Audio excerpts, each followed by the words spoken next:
Assalamualaikum warahmatullahi wabarakatuh. Perkenalkan, nama saya Eti Sumira dengan NPM 1940401032 dari Lokal A Manajemen. Di sini saya akan menjelaskan tentang materi dari mata kuliah Metode Kuantitatif dalam Bisnis dengan materinya Perencanaan dan Penjadwalan Operasi. Jadi dalam video kali ini, dalam materi perencanaan dan penjadwalan operasi ada 3 pembahasan.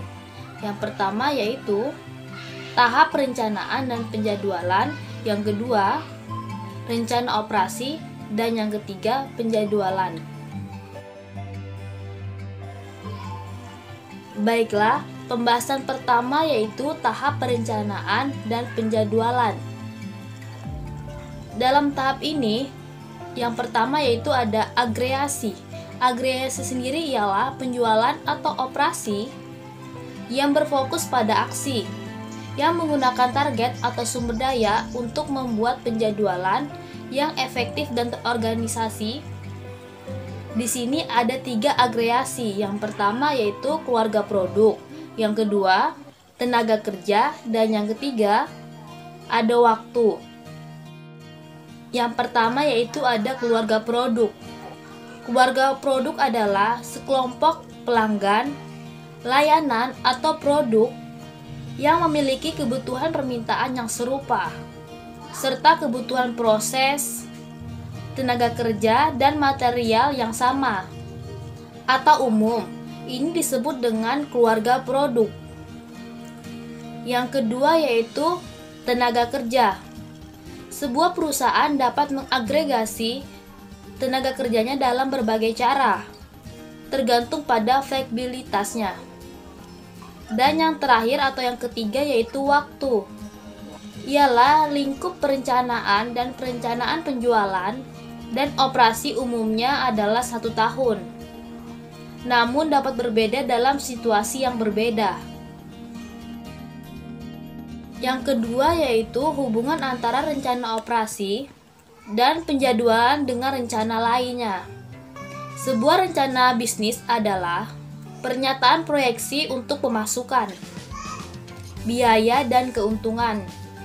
Biasanya didampingi dengan anggaran, neraca keuangan, dan proyeksi pernyataan arus kas yang memperlihatkan sumber dana dan alokasi dana.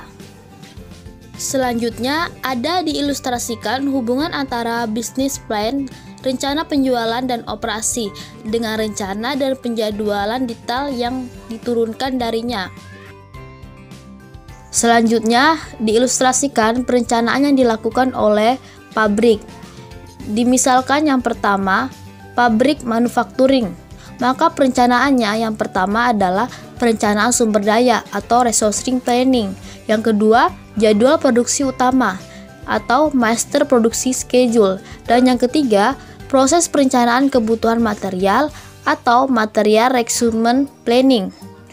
Dan yang kedua, ada perusahaan pelayanan atau service provider. Yang dilakukan ialah yang pertama, perencanaan sumber daya yaitu resourcing planning. Yang kedua, jadwal tenaga kerja atau workforce schedule. Dan yang ketiga ada penjadwalan atau scheduling. Pembahasan kedua yaitu mengenai rencana operasi.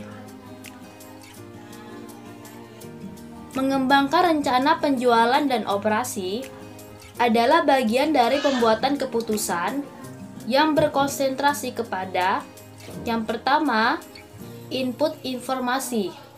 Untuk membuat rencana yang dapat dijalankan, maka ada beberapa hal yang harus diperhatikan dalam informasinya. Yang pertama yaitu material, yang kedua engineering, yang ketiga human resource, yang keempat accounting dan operasi finance, yang kelima distribusi dan marketing. Yang kedua ada pilihan pasokan. Manajemen operasi harus mengembangkan perencanaan untuk memenuhi permintaan. Maka ada beberapa hal yang dapat dilakukan. Yang pertama, Anticipation Inventory. Yang kedua, Workforce Adjustment. Yang ketiga, Workforce Utilization. Yang keempat, Part-time Workers. Yang kelima, Subkontrak. Yang keenam ialah Fashion Schedule. Selanjutnya yang ketiga yang dapat dilakukan ialah dengan melakukan strategi.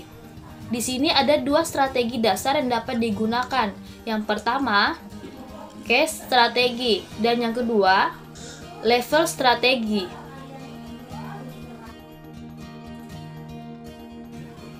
Pembahasan yang ketiga dari video ini yaitu mengenai penjadwalan. Di sini penjadwalan memerlukan pengumpulan data dari berbagai sumber. Yang pertama, peramalan permintaan atau pesanan pelanggan spesifik. Yang kedua, ketersediaan sumber daya dari rencana penjualan dan operasi. Dan yang ketiga, serta batasan-batasan spesifik. Kemudian, cara menentukan penjadwalan ada 4. Yang pertama yaitu Gantt chart. Gantt chart ialah pendekatan dengan memperlihatkan sebuah grafik berisi jadwal mulai waktu start dan selesai atau finish. Gantt chart sendiri ada 2 jenis. Yang pertama, Gantt progress chart, menampilkan status terkini dari setiap pekerjaan.